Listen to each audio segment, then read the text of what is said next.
every organization need to set up goals. So how can we set up effective goals for the organization and also for the team? Goals essentially, you know, we've talked about in the business, we've talked about SMART goals for years.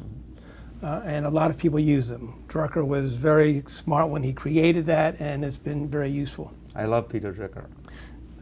You can't help but love his work and his mind. But as I started looking at SMART goals, they're missing some pieces. And so the three pieces that, as I've studied goals and what are some commonalities, is the three pieces under goals needs to have a purpose. Every goal needs to have, like an organization has to have a purpose, as an individual has to have a purpose.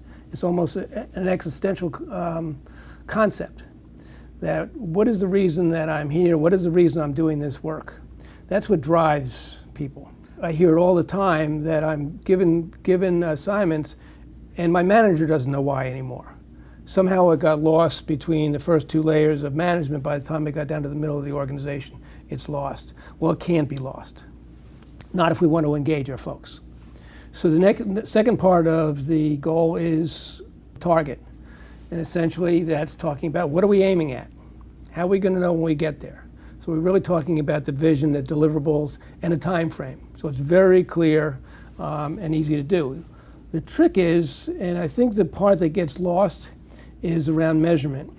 I call the measurement aspect of this creating balance.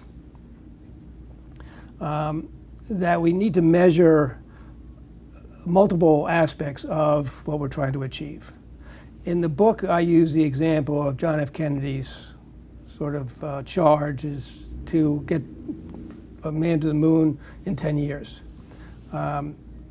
It's a wonderful, driving, purposeful goal, energized a nation. If that's all we did was get the man to the moon in 10 years, and he got up there and he was bouncing around as we saw and sending pictures down to Earth, that would be fine. But the other part of it that we need to be able to measure, and he said, is and get him back to Earth. That's the part of his charge that was left off. But that's the balance. Get him there, but get him back to Earth. In organizations, we say we want to reduce costs, but you have to make sure you maintain quality. I read a case study recently. They were talking about manufacturing firm manufactured refrigerators. They wanted to save money, and they found a way to save money. They could be on the hinges of the door. And they figured that they could make it lighter if they used different metal.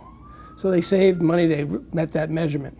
What they found out from customers is that the doors became faulty very quickly because the metal they were using was inappropriate. So they needed to have both measures.